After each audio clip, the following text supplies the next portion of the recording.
this the receiver fault? Or the quarterback? Oh! Oh!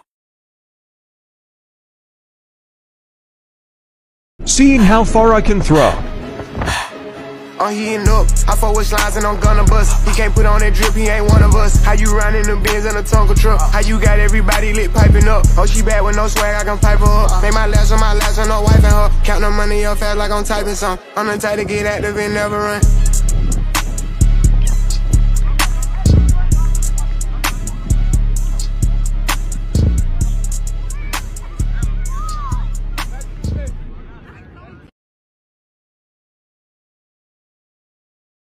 Day 3, trying to take down Big Kev. Oh, snap! Uh-oh! Ah! Yeah! Yeah, Kevin! Back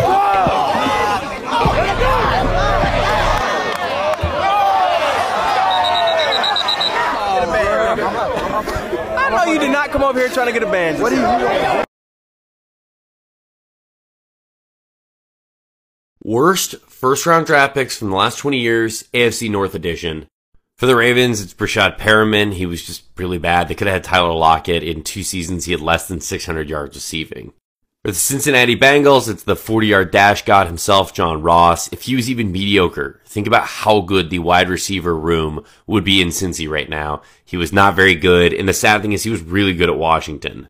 For the Browns, I couldn't decide between Justin Gilbert or Johnny Manziel, so I just said both. We're just going to go with the year 2014, where they picked both these two guys in the first round, and both were terrible. This is Jarvis Jones. You don't remember him because he was never very good.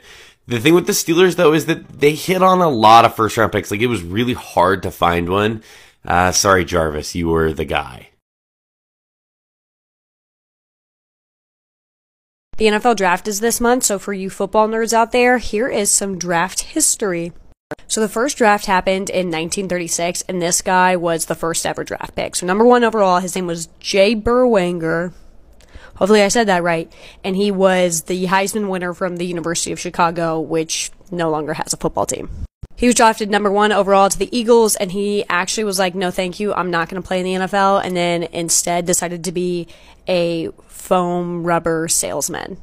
This was super normal. 24 out of the 81 players who were drafted played in the NFL. Everyone else chose to do something else. Scouting wasn't a thing till the 60s. Before then, everyone was just kind of like reading newspapers and choosing their draft picks based off like recommendations and word of mouth, which is still pretty much how the Raiders do it. 1980 was the first time the draft was ever televised, and that was on ESPN. And now we're here, where players are literally walking on water to get drafted. And this is the blind balcony catch. Let's go, baby. Ball.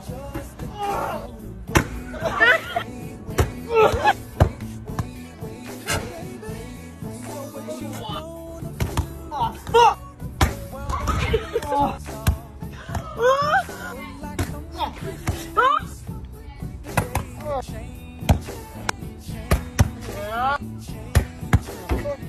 Oh! Catch.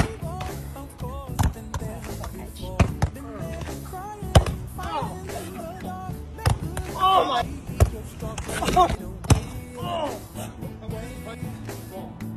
Oh yes, sir! Fucking finally, let's. Ball. Oh yes, sir! Fucking finally, let's go.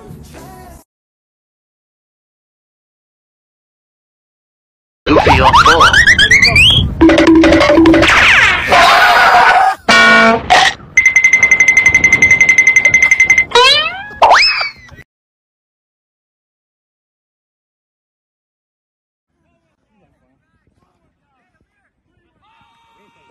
Go, get out of here! Go, get out of here! Get out of here!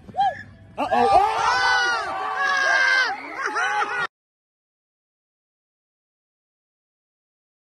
Watch this.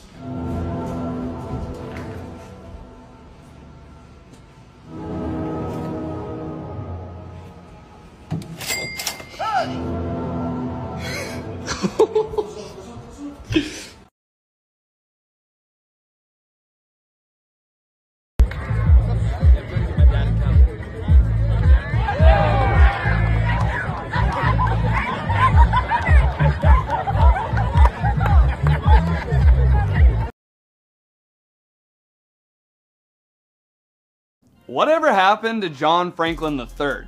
The former Florida State QB was one of the main stars in the premier season of Last Chance U, and his performance at EMCC opened up a lot of doors for him.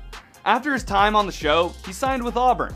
When he moved up to the SEC, he didn't get many touches at QB. He wanted more playing time, so John Franklin made another move to FAU to play for Lane Kiffin. Not only did he switch schools, but he also switched positions. To get more playing time and showcase his skill set, JF3 moved to wide receiver. After college, John Franklin didn't get drafted. He bounced around the league on practice squads and ended up trying out for Tampa Bay and ultimately made the roster. And guess what? He's even got a Super Bowl ring.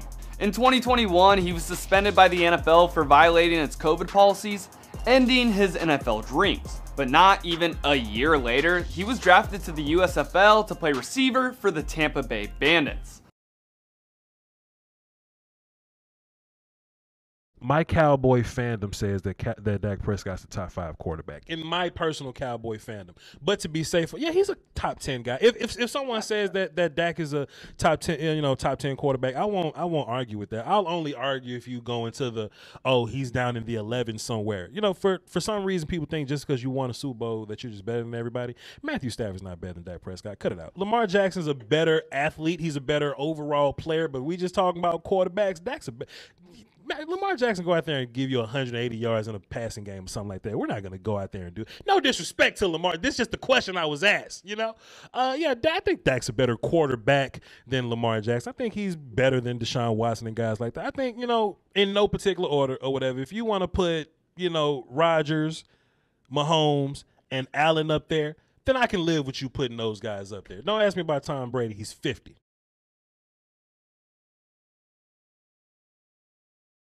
Can't wait to see my mom's face when I show her that first NFL contract. I ain't pray for these baguettes, I pray for better days.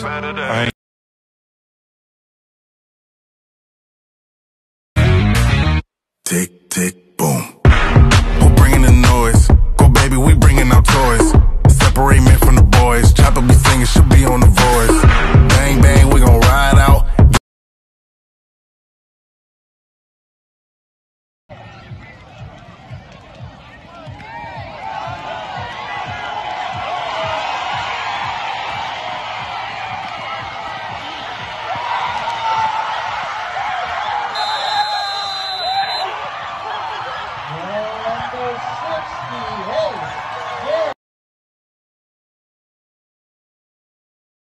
Bro got trucked.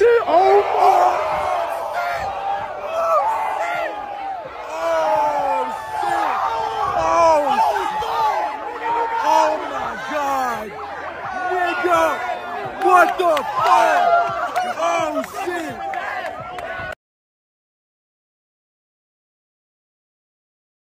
The NFL approved bringing back alternate helmets for the 2022 season, so here are the top 5 throwback helmets we have to see. This Denver Crazy Horse here, now I don't know what's going on. I'm pretty sure this is just a drunk horse, but it's very weird and I like it a lot. The Bills Dynasty helmet, the all red, the idea of like Josh Allen and a snowy buffalo wearing these is just perfect. If the Bills want to win a Super Bowl this year, they have to bring these back. Even though it didn't work the first 4 times. Pat the Patriot. Look, I am a sucker for an illustrated logo. I think they're so classic. I also like the idea of Bill Belichick wearing a cut-off sweatshirt with this on it. That's very funny to me. Speaking of Bill Belichick, I need to see Tom Brady wearing this Bucks creamsicle uniform next year. I don't know. I originally hated these, but they were so bad they became good. Like, I love the idea of the Bucks just ripping a team to shreds looking like orange sherbet. That's very funny to me. And of course, the Eagles Kelly green. It is so classic. It's the perfect shade. This might actually give Eagles fans something to be nice about. In NFL history, no draft pick has fumbled a bag worse than Jake Locker. Going into the 2010 NFL draft, Sam Bradford was kind of the consensus number 1. Some people had Jake Locker ahead of him. Jake Locker, he went to the University of Washington. As a junior, he's looking at the draft. People have him as the 2nd quarterback, the 3rd quarterback, right around there. Some have him ahead of Sam Bradford. He goes back to Washington trying to win Heisman and a Rose Bowl.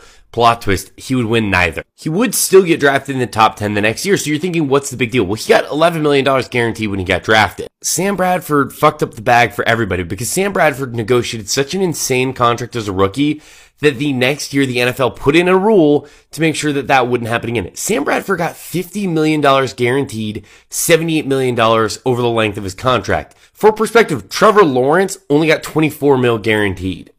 So by staying 1 year, Jake Locker lost like $40 million, and he didn't win a Heisman or a Rose Bowl.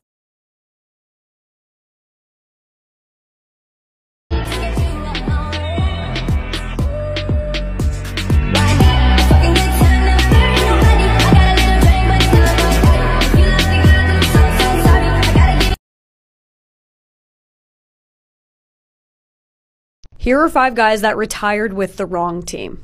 So these are 5 players who did not sign one-day contracts to officially retire with the franchise they spent most of their career with. Number 5, Phillip Rivers. He's technically retired as a Colt, even though he spent almost all of his career with the Chargers. The Chargers said they would give him a one-day contract and he would sign it when the time was right, so he probably will retire a Charger. Number 4, Joe Namath, the only quarterback to ever win a Super Bowl for the Jets, retired a Ram after spending a year as a backup there. Number 3 is Brett Favre. He spent 16 years in Green Bay, but ended up retiring as a Viking, and obviously Packers fans weren't very happy about that. But eventually they got over it. They retired his jersey, and in their defense, Brett Favre retired like 3 separate times. It's hard to keep up. Number 2 is Joe Montana. He literally won 4 Super Bowls for the 49ers, but yet retired a Chief, but I do not care. He will always be a 49er to me. And number 1 is Peyton Manning. He spent 15 years with the Colts, but retired a Bronco, and the Colts offered him a one-day contract, and he said no.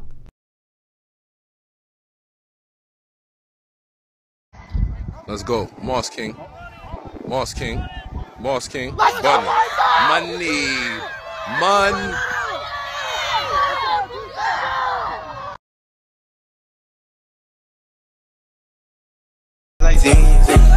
Yeah. She ready. She face it like a wedding. Don't you gon' pop shit while you hazy. Need to go from the beginning.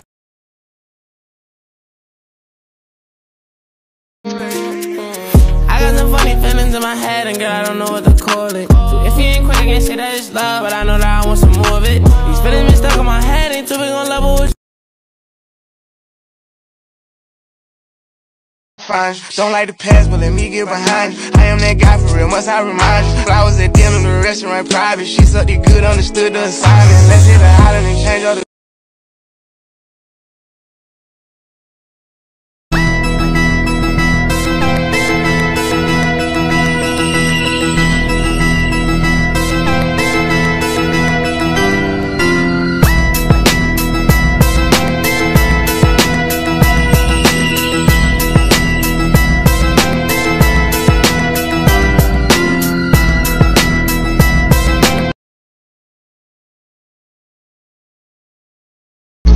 Thank you.